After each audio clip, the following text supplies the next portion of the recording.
आप सुन रहे हैं समाचार एजेंसी ऑफ इंडिया की साई न्यूज में ऑडियो बुलेटिन। नमस्कार, आप सुन रहे हैं समाचार एजेंसी ऑफ इंडिया की साई न्यूज की समाचार श्रृंखला में शुक्रवार 30 अक्टूबर का राष्ट्रीय ऑडियो बुलेटिन। त्योहारी मौसम में दिल्ली वासियों के लिए राहत की खबर है। कोरोना वायरस महामारी की वजह से बसों में सवारियों की लिमिट को अब समाप्त कर दिया गया है। डीटीसी और क्लस्टर बसों में अधिकतम 20 सवारियों की लिमिट समाप्त कर दी गई है। अब किसी भी बस में उसकी पूरी सीटिंग कैपेसिटी के हिसाब से सवारियां सफर कर सकेंगी। अगले हफ्ते से अंतर्राज्यीय बस सेवाएं भी आरंभ हो जाएंगी। बस में 20 सवारियों की लिमिट को समाप्त करने के दिल्ली सरकार के प्रस्ताव को लेफ्टिनेंट जनरल अनिल बैजल ने स्वीकृति दे दी है। इसके लिए शनिवार को स्टैंडर्ड ऑपरेटिंग प्रोसीजर यानी एसओपी जारी किया जाएगा। अब तक कोई भी राज्य साप्ताहिक आधार पर कोरोना के एवरेज डेली केसेस के मामले में महाराष्ट्र को नहीं पछाड़ पाया था। आंध्र प्रदेश जरूर अगस्त के पहले सप्ताह में महाराष्ट्र के समीप जा पहुंचा था, लेकिन उसे पछाड़ नहीं पाया था। अब केरल के नाम यह अनचाहा रिकॉर्ड बना है। अब यह दक्षिणी राज्य साप्ताहिक आधार पर एवरेज डेली केसेस के मामले में महाराष्ट्र को पछाड़कर पहले नंबर पर पहुंच गया है।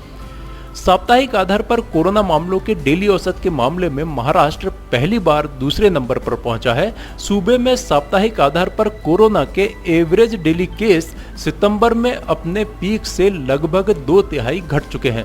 17 सितंबर को साप्ताहिक आधार पर महाराष्ट्र में एवरेज डेली केस 22,149 थे, जो 28 अक्टूबर को घटकर 6,158 पर पहुंच गए हैं।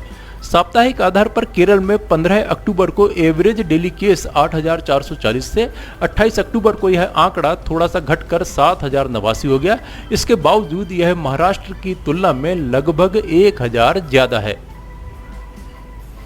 प्रधानमंत्री नरेंद्र मोदी के नाम पर उनके ही संसदीय क्षेत्र वाराणसी में बड़ा फर्जीवाड़ा सामने आया है।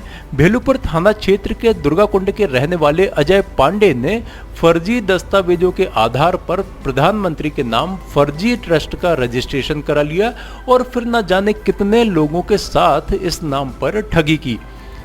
दस्तावेजों की जांच के दौरान जब अधिकारियों की नजर पड़ी तो मामला सामने आया। पुलिस ने 10 लोगों के खिलाफ नामजद मुकदमा दर्ज कर लिया है। कैंट इंस्पेक्टर राकेश कुमार सिंह ने बताया कि 14 जुलाई को अजय पांडे नाम के शख्स ने प्रधानमंत्री नरेंद्र मोदी के नाम फर्जी तरीके से प्रधानमंत्री नरेंद्र दामोदर दास मोदी जन कल्याणकारी ट्रस्ट का रजिस्ट्रेशन कराया था। पुरातत्वविदों की अंतर्राष्ट्रीय टीम के एक वैश्विक अध्ययन में यह पाया गया है कि हिम युग के ठीक बाद के समय में लगभग 11,000 वर्ष पहले 5 अलग अलग प्रकार के कुत्ते पाए जाते थे। इस अध्ययन में 27 कुत्तों के प्राचीन डीएनए की संरचना का पता लगाया गया है। इनमें से कुछ कुत्ते यूरोप और साइबेरिया में लगभग 11,000 साल पहले के थे। वैज्ञानिकों ने पाया कि अतीत में एक समय में हिम युग के ठीक बाद और किसी अन्य जानवर को पालतू बनाए जाने से पहले कम से कम 5 अलग अलग आनुवांशिक पूर्वजों वाले कुत्ते मौजूद थे। अध्ययन दल में ब्रिटेन के फ्रांसिस क्रिक इंस्टीट्यूट के वैज्ञानिक भी शामिल हैं। अध्ययन के नतीजों से यह पता चलता है कि आज के समय में दुनिया के विभिन्न हिस्सों में कुत्तों में जो विविधता पाई जाती है वह उस समय से है जब मनुष्य भोजन के लिए आखेट पर निर्भर था और खाद्य संग्राहक था। अध्ययन के सह लेखक पोंटस स्कोग लुंद ने कहा, आज के समय में गलियों में घूमते कुत्तों की जो आप नस्ल देखते हैं उनकी उत्पत्ति हिम युग में हुई थी। इस अवधि के समाप्त होने तक कुत्ते उत्तरी गोलार्ध में व्यापक रूप से फैल चुके थे। अध्ययन में वैज्ञानिकों ने कुत्तों की अस्थियों के अवशेषों से लिए गए डीएनए का विश्लेषण किया। टीम ने यह प्रदर्शित किया कि पिछले 10,000 वर्षों में इन शुरुआती कुत्तों की प्रजातियां मिश्रित हुईं और उनसे मौजूदा समय के कुत्ते अस्तित्व में आए। वैज्ञानिकों ने एंटीवायरल परत वाला एक ऐसा नया मास्क डिजाइन किया है जो कोरोना वायरस को निष्क्रिय कर देगा और इसे पहनने वाला व्यक्ति संक्रमण के प्रसार को कम करने में अहम भूमिका अदा कर सकेगा। अमेरिका में नॉर्थ वेस्टर्न यूनिवर्सिटी के अनुसंधानकर्ताओं के अनुसार मास्क के कपड़े में एंटीवायरल रसायन की परत होगी जो मास्क के बावजूद सांस के जरिए बाहर निकली छोटी बूंदों को संक्रमण मुक्त करेगी। अध्ययन में पाया गया कि 19% फाइबर घनत्व वाला एक लिंट फ्री वाइप, एक प्रकार की सफाई वाला कपड़ा, सांस के जरिए बाहर निकली बूंदों को 82% तक संक्रमण मुक्त कर सकता है। ऐसे कपड़े से सांस लेने में कठिनाई नहीं होती है और प्रयोग के दौरान यह भी सामने आया कि इस दौरान मास्क पर लगा रसायन भी नहीं हटा। कोरोना वायरस संक्रमण के मामलों में कमी के बाद वैष्णो देवी में प्रतिदिन दर्शन करने वाले श्रद्धालुओं की संख्या में वृद्धि की गई है। जम्मू कश्मीर प्रशासन की ओर से कहा गया है कि 1 नवंबर से प्रतिदिन 15,000 श्रद्धालुओं को वैष्णो देवी दरबार में जाने की अनुमति होगी। इसके साथ ही 14 दिन के होम क्वारंटाइन की शर्त भी हटा ली गई है। यात्रियों के लिए कोरोना वायरस संक्रमण से बचाव के अन्य उपाय पहले की तरह लागू रहेंगे। मास्क पहनना और सोशल डिस्टेंसिंग जैसे नियमों का श्रद्धालुओं को पालन करना होगा। निकिता मर्डर केस में आरोपी तौसीफ के वकील ने कोर्ट में एक याचिका दायर कर कहा कि उसके मुवक्किल पर हमला हो सकता है, इसलिए जेल में भी सुरक्षित बैरक में उसे रखे जाने की आवश्यकता है। इतना ही नहीं, तौसीफ को नीमका जेल की बजाय भोंडसी जेल भेजने की याचिका लगाई गई है। हालांकि अदालत ने इस याचिका पर कोई आदेश पारित नहीं किया। आरोपी का मामा आपराधिक प्रवृत्ति का है, वह भोंडसी जेल में बंद है। शायद यही वजह हो सकती होगी कि मुख्य आरोपी को भोंडसी जेल भेजने की याचिका दायर की गई थी। उसके मामा पर इंस्पेक्टर के अपहरण का भी आरोप है। समाचारों के बीच में हम आपको यह जानकारी भी दे दें कि मौसम की अपडेट जानने के लिए समाचार एजेंसी ऑफ इंडिया के चैनल पर प्रतिदिन अपलोड होने वाले वीडियो अवश्य देखें। मौसम से संबंधित अपडेट मूलतः किसानों, निर्माण कार्य, यात्रा या समारोह आदि के लिए फायदेमंद साबित हो सकते हैं। समाचार एजेंसी ऑफ इंडिया के द्वारा अब तक मौसम के जो पूर्वानुमान जारी किए गए हैं वे 95 से 99% तक सही साबित हुए हैं।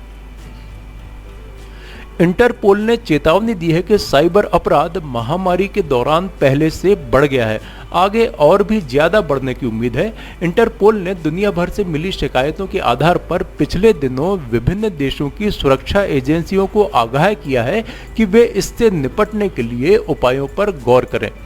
निजी संस्थाओं द्वारा डेटा चोरी से निपटने के लिए फिरौती देकर बचने की प्रवृत्ति को रोकने पर भी जोर दिया जा रहा है। सुरक्षा एजेंसियों द्वारा विभिन्न देशों से संकलित रिपोर्ट के आधार पर आशंका जताई गई है कि लगभग $24 बिलियन प्रत्येक वर्ष साइबर अपराध से बचने के लिए हैकर्स को फिरौती दी जाती है। हैकर्स डेटा डिलीट करने और हैक किए गए डेटा को सुरक्षित करने के एवज में कंपनियों से मोटी रकम वसूलते हैं। सबसे ज्यादा हैकर्स चीन, ईरान आदि देशों में हैं। अमेरिका, यूरोप और भारत सहित कई देश बढ़ते साइबर अपराध से प्रभावित हो रहे हैं। देश में कोरोना संक्रमित मरीजों की संख्या 80,89,593 पहुंच गई है। इसमें से वर्तमान में सक्रिय मामलों की संख्या 5,95,153 है, जबकि 73,71,898 मरीज अब तक इस बीमारी से ठीक हो चुके हैं। इस बीमारी से हुई मृत्यु का आंकड़ा 1,21,142 हो गया है। कोरोना संक्रमितों के सक्रिय मामलों की संख्या जिन राज्यों में 20,000 से अधिक हो गई है, उनमें महाराष्ट्र में सर्वाधिक 1,27,603 सक्रिय मरीज हैं। इसके बाद केरल में 91,786 सक्रिय मरीज, कर्नाटक में 64,480, पश्चिम बंगाल में 37,094, दिल्ली में 30,952, आंध्र प्रदेश में 26,268, तमिलनाडु में 24,886, उत्तर प्रदेश में 24,858 और छत्तीसगढ़ में 22,331 सक्रिय मामले हैं। आप सुन रहे थे समाचार एजेंसी ऑफ इंडिया की साई न्यूज में शरद खरे से शुक्रवार 30 अक्टूबर का राष्ट्रीय ऑडियो बुलेटिन। रविवार 1 नवंबर को एक बार फिर हम ऑडियो बुलेटिन लेकर उपस्थित होंगे। यदि आपको ये ऑडियो बुलेटिन पसंद आ रहे हो तो आप इन्हें लाइक, शेयर और सब्सक्राइब अवश्य करें। सब्सक्राइब कैसे करना है यह प्रत्येक वीडियो के अंत में हम आपको बताते ही हैं। अभी आपसे अनुमति लेते हैं। नमस्कार। नमस्कार दोस्तों, हम आपको आज बताने जा रहे हैं कि समाचार एजेंसी ऑफ इंडिया के साई न्यूज़ और समाचार एजेंसी ऑफ इंडिया के चैनल को आपको किस तरह सब्सक्राइब करना है। सबसे पहले आप अपना ब्राउज़र खोलिए, या तो ब्राउज़र खोलेंगे या फिर आपके पास यूट्यूब का ऐप होगा उसे खोलिए, या तो ब्राउज़र में YOUTUBE इसके बाद डॉट लगाकर COM youtube.com आप खोलेंगे। यूट्यूब आपका खुल जाता है। यूट्यूब में आप लॉगिन हैं, साइड में यहाँ आपको लॉगिन करना होगा। लॉगिन करने के बाद आप इसमें टाइप करिए, इस जो आपका ये इसके अंदर LIMTYKHARE आप टाइप कीजिए। जैसे ही आप ये टाइप करते हैं लिमटी खरे खुल जाता है। आप देखिए यहाँ लाल रंग का ये बना हुआ है, आप इस पर जैसे ही क्लिक करिए ये अब आपके सामने ये सब्सक्राइब बटन आ रहा है। इसमें आप इसको दबाइए। जैसे ही आप ये सब्सक्राइब बटन को दबाएंगे ये इसका रंग लाल नहीं रह जाएगा। इसके बाजू में ये देखिए घंटी का बटन, बेल जो है, बेल को आप पुश करिए। बेल में नोटिफिकेशन आप ऑल कर दीजिए। जैसे ही आप नोटिफिकेशन ऑल पुश करते हैं वैसे ही आप समाचार एजेंसी ऑफ इंडिया की इस चैनल को सब्सक्राइब कर देते हैं। अब हम आपको बताते हैं समाचार एजेंसी ऑफ इंडिया के अगर होम में आप देखेंगे तो होम में आपको शुरू के 4-5 जो वीडियोस हैं वो आपको दिखाई देंगे। इसके वीडियोस में अगर आप जाएंगे तो वीडियोस में आप देखिए अभी तक जितने भी वीडियोस अभी तक डले हुए हैं सारे के सारे वीडियोस आपको इसके अंदर दिखाई दे जाएंगे। आप जो भी वीडियो चाहें, आप इसको जो भी वीडियो आप चाहते हैं उस वीडियो को आप चाहें तो क्लिक करके खोल सकते हैं, उसे आप देख सकते हैं। ये उदाहरण के लिए हम आपको बताते हैं कि जैसे मान लीजिए ये आपको मौसम का अपडेट है, ये आप खोल के देखिएगा, ये खुल गया। इसमें ये विज्ञापन भी आपको शुरू में चलते दिखेंगे।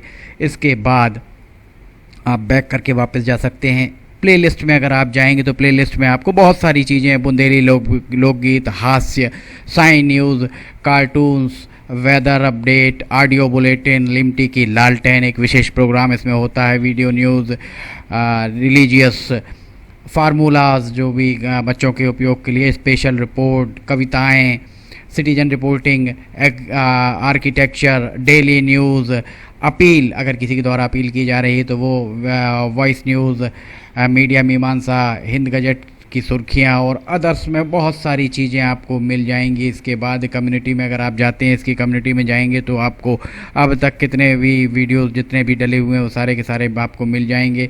अबाउट में इसके क्या है, समाचार एजेंसी ऑफ इंडिया के जरिए देश प्रदेश में घटने वाली घटनाओं, समसामयिक विषयों पर चर्चाएँ, ऑडियो बुलेटिन्स, मौसम के अपडेट, स्टूडेंट्स के लिए जानकारियाँ, मनोरंजन आदि को स्थान दिया जाता है।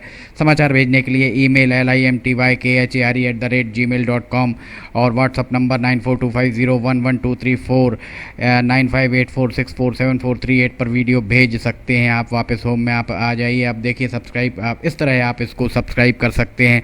सब्सक्राइब ज़रूर करें और अपने दोस्त मित्र यारों को कराएं, ताकि जैसे ही आप सब्सक्राइब करते हैं, सब्सक्राइब करने के बाद इसमें जितने भी वीडियोज़ आएंगे वो तुरंत आपने, चूँकि ये बेल आइकॉन जो हमने आपको दिखाया है, बेल आइकॉन आपने पुश किया है, इसलिए जितने भी वीडियोज़ आएंगे वो सारे के सारे वीडियोज़ आपको तत्काल मिल जाएंगे। नमस्कार।